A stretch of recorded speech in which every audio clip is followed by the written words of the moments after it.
How you doing? How you doing? How was the sexy time a few days ago? It was okay. It was mediocre? Mediocre. Well, mediocre sex is wonderful. Because it's maintenance sex. And today we're going to tell you why mediocre sex is wonderful. And important. Hi, my name is Dr. Assael Romanelli. And I'm Galit Romanelli. And this is the Potential State. And today we're in Sexual Own Your Shit 2. Mediocre sex is wonderful. So there's a lot of pressure in the media to have wall socket amazing sex, and if it's not amazing, you are a failure. And especially us men, we are learning that we have to satisfy the woman, and if she doesn't peak several times, we have not done our job properly. Yeah, and pressure on women to feel like, oh, well, we have to orgasm, we can have multiple orgasms, we have to look a certain way, we have to be a certain way in bed. And the more men are watching porn, the more it's kind of warping their perception that every single time they have intercourse, it's amazing. But the pressure, because mediocre sex is inevitable. Sooner or later in a relationship, you're going to have Maintenance sex. maintenance sex. That's what I call it. And when it happens, a lot of times I see with couples, there's shame. And then there's shame like, oh, it wasn't the best. And then there's this avoidance. Or you're like, oh, that wasn't so good. Maybe we're not connected. Maybe it's not so, like, maybe it's indicative of where we are in the relationship, and you get all up in your head. And I think that kind of calling it what it is and laughing about it together even reduces a lot of the like buildup and stress that comes with sex, because it can't always be amazing. It can't always be, wall socket sex. Right. And mediocre sex, it is when you're focused on connection, it helps keep dopamine levels up. It maintains connection and touch and eye contact. It helps couples, prevent the sex-starved marriage, what Michelle Weiner-Davis calls it, but also it helps connection. So when there's rough times and when there's tense. Right. So it's like that in between helping connection, but also like releasing pressure. Exactly. And if you think about the idea of maintenance sex, the whole idea is that it maintains a basic level of connection, of touch, of rapport. Because if not, what happens, there's just this drift. I want to give one example from the clinic. A few years ago, I was working with a couple, and because he felt that he had problems with his erection and he was shameful of his performances in bed, he avoided it. Right. Instead, he went to porn, and for years they just didn't have any sexual encounters. And with that, I want to say, I just finished reading Betty Dodson's book, which is amazing, Sex for One. There's so much more in the repertoire. Like, you can have so much more when you kind of open your mind, and even masturbation next to each other. That's also a form of connection and sex that you can have, and shared intimacy. And if we look at sex as much more than just kind of like, with a very narrow and specific mindset of what sex is, but we look at it rather as an opportunity to connect with each other and share intimate moments. And that can also be intimate moments with ourselves that we're letting our partner watch and, be an observant part of that. Because for a lot of couples, I see it's either intercourse or nothing. Right. And like sex is there's a very narrow view of what it is.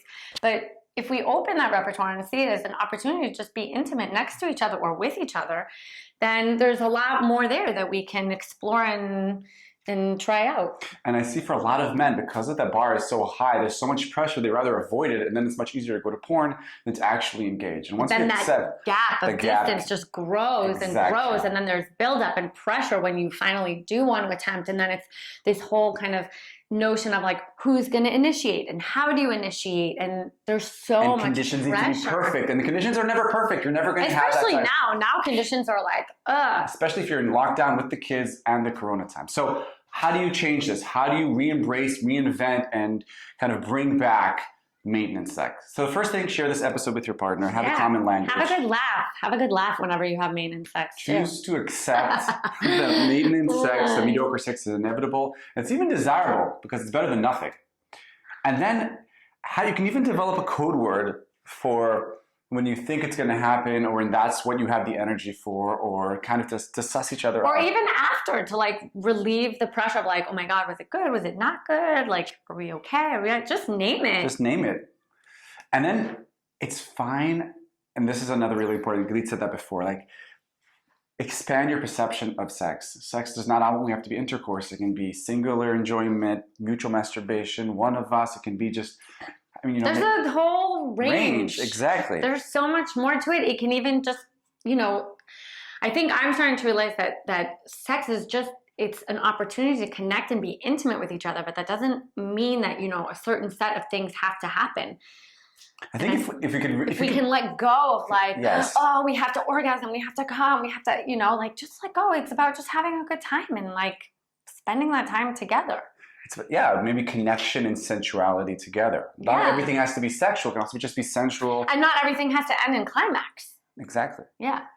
Now, also it's okay to laugh. I find like a lot of couples, like it's like you can't laugh. You can laugh as it's happening afterwards. It's like you can bring some play. Yeah, because play is the lube of life. So it's also the lube of sex. It's okay to be playful. And especially for men, I find that like laughing during sex can, you know, it'll take you out of the zone. No, it'll just maybe change the energy a little bit and make things a bit light. And who knows? And maybe then it will be socket wall sex because you feel so connected, right? Like all these crazy like positions and gadgets and stuff, I feel like they're actually distractions from like the real moment. And the real moment is like really connecting with your partner on a level that you don't get to do on like the routine day-to-day. Especially when you're parents. So that is the only place where you guys can really connect. Yeah, we'll do a whole different episode, I think, for sexuality as parents. Yes. So you're still aiming for wall socket sex, but in the meantime, you have that maintenance sex, you have that mediocre sex as a valid, inevitable, desirable even sometimes, because maintenance sex is better than no sex. And I'm going to finish with Michelle Wiener Davis's suggestion, just do it. Sometimes just to do it, just to keep it in the system, just to keep the juices flowing, keep the connection, keep the touch. I like the pun. Yeah, keep the juices flowing. So this was Galit Romanelli. This is Dr. Assael Romanelli. And we're the Potential State. And share with us what you think about mediocre sex. Yes. Let's hashtag it mediocre sex. Bring it out. Loud and proud.